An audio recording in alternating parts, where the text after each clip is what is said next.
Kenapa ya Ustaz, saya sering dengar ngapain sih baca Yasin pada malam Jumat? Saya tahu si Ustaz baca Al-Kahfi lebih baik. Tapi memang salah kalau baca surah Yasin pada malam Jumat pada malam Jumat, mohon penjelasannya.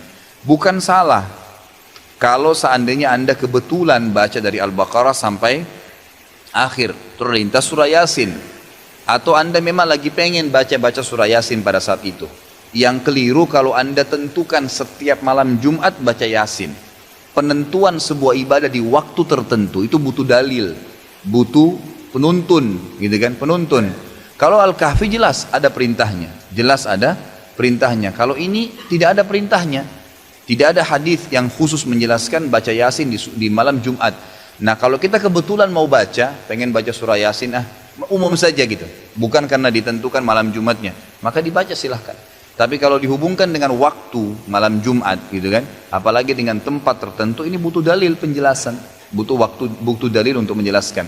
Jadi sebenarnya tujuannya ikhwas sekalian bukan menyoroti surah Yasinnya, jangan salah faham masalah ini. Tapi saya hanya ingin mengajak kita semua ini kembali kepada kemurnian ajaran Nabi Muhammad SAW.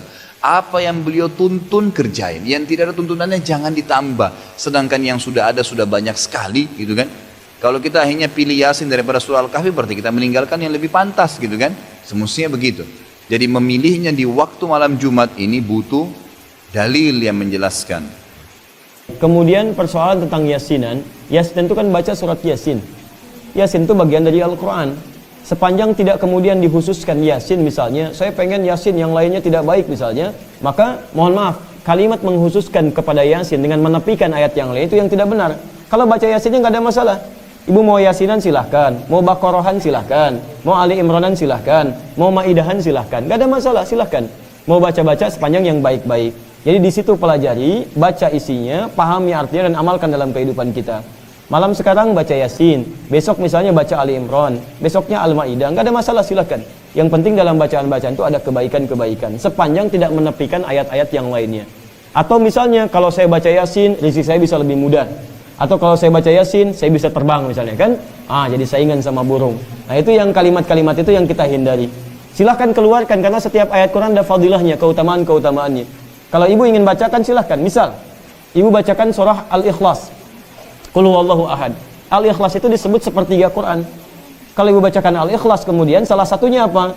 Allah akan berikan kemudahan-kemudahan termasuk mempercepat jawaban doa. Misal, ada namanya ulama Sayyid Sabiq punya kitab Al-Aqaid Al-Islamiyah.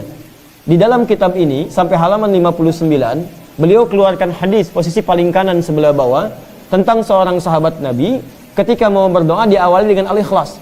Dia katakan, Allahumma inni as'aluka innaka antal ahad as-samad alladzi lam yalid wa lam yulad wa lam yakul lahu kufuwan ahad. Sebentar. Allahumma inni as'aluka an taghfira li. Dia mau minta, ya Allah ampuni dosa saya, cuman dia awali dengan surah Al-Ikhlas. Ya Allah, ini hadisnya sahih. Ya Allah, saya akui engkau yang ahad. Ahad, as-samad, tempat bergantung. Lam yalid wa lam yulad, tidak beranak dan tidak diperanakan. Wa lam yakul lahu kufuwan ahad, tidak ada sekutu bagimu.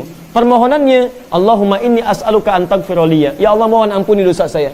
Kedengaran oleh Nabi. Tahu kata Nabi, "Atadri bimadza tas'al?" Tahukah engkau bagaimana engkau berdoa? Kata orang ini, Allah wa Rasulullah alam. Kata Nabi, "Laqad sa'alta bi asma'illahil a'zam." Engkau telah meminta dengan nama-nama Allah yang paling utama. Idza du'iya biha ajaba wa idza su'ila biha a'ta. Kalau engkau bacakan itu sebelum berdoa, maka setiap permintaan akan dikabulkan, setiap doa kemudian akan diberikan. Permintaan diberikan, doa dikabulkan. Kapan dia memulai? Setelah membaca Qul huwallahu ahad. Di setiap ayat-ayat Quran, surah-surah Quran itu ada fadilahnya, ada keutamaannya. Al-Mulk ada keutamaannya, Al-Waqiah ada keutamaannya, Ar-Rahman ada keutamaannya, Yasin ada keutamaannya. Maka ibu baca keutamaannya, setelah itu amalkan isinya.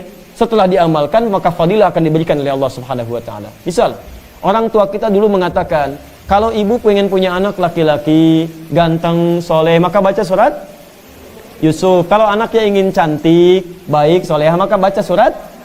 Nah, yang dimaksud itu bukan baca biasa. Dalam bahasa Arab, baca itu pahami artinya. Misal, baca surat Maryam kalau anaknya ingin cantik, perempuan, solehah. Maksudnya, kalau ibu sedang mengandung, nanti lahir perempuan, ibu pelajari surat Maryam. Kemudian bagaimana ibunya Maryam, Hannah merawat Maryam. Misal, ibunya mendoakan dulu kepada Allah, Quran surah ketiga ayat 36. Kemudian diberi nama yang baik, Dicari gurunya namanya Nabi Zakaria, Quran surah 3 ayat 37. Dibuatkan tempat yang mendekatkan kepada Allah namanya mihrab. Ketika beliau berdoa, dididik dengan baik, dicari Nabi Zakaria, dicari tempat yang baik, maka dikabulkan doanya. Kata Quran surah ketiga ayat 37 paling kiri sebelah bawah, fataqabbalaha rabbuha biqabulin hasanin wa ambataha nabatan hasana. Diterima doanya oleh Allah, ikhtiarnya diterima, maka kami rawat anaknya dengan pertumbuhannya, dijaga oleh Allah. Kapan itu dijaga? Bukan saat dibaca, tapi saat diamalkan isinya. Makanya kalau ibu punya anak perempuan dikandung, lahir perempuan, ingin soleh seperti Maryam, bukan cuma dibaca surat Maryam, tapi diamalkan isinya. Bagaimana Hannah merawat Maryam? Ibu cari kemudian guru yang baik, cari sekolah yang baik, doakan dengan baik. Kalau ibu cuma baca surat Maryam, tapi tidak pernah diamalkan isinya, sampai kiamat kurang 2 hari, gak akan jadi. Gak akan jadi. Sama dengan surat Yusuf dan sebagainya. Di ibu mau yasinan, silahkan baca surat Yasin, pahami isinya. Lihat fadilahnya, amalkan isinya. Setelah Yasin selesai, naikkan kemudian. Sebelumnya Fatir, sampai ke Al-Baqarah, sampai ke Al-Fatihah. Al-Fatihah ada manfaatnya. Ibu tahu di antara fadilah surah Al-Fatihah? Misal bisa menyembuhkan penyakit dengan izin Allah. Dulu orang kena kalajengking, Bu. Orang Arab, kepala suku. Disengat kalajengking Arab, Bu, nggak main-main. Kena kalajengking Arab, disengat tuh. Ya, cari obat, nggak ada obatnya. Bagaimana kemudian obatnya? Ketemu para sahabat, dikatakan, siapa yang bisa menyembuhkan? Kata dia, dengan izin Allah. Dibacakan Al-Fatihah, Bu, sekali. Cuman dibacakan Al-Fatihah sekali, sembuh. Padahal tidak ada obat yang lain. Begitu dibacakan Al-Fatihah sekali, sembuh. Kenapa orang sekarang baca Al-Fatihah ribuan kali nggak sembuh-sembuh? Masalahnya bukan Al-Fatihahnya, karena bacaan dia tidak sama dengan bacaan orang dulu. Orang dulu dipahami isinya, dihayati maknanya, dia baca dengan iman. Jadi kalaupun ibu ingin belajar Yasin, baca kemudian isinya, terjemahannya baca, fadilahnya amalkan isinya. Setelah itu baca surat-surat yang lainnya, maka Allah akan berikan keberkahan di dalamnya. Jelas ya? Kita akhiri dengan doa kepada Allah Subhanahu wa taala.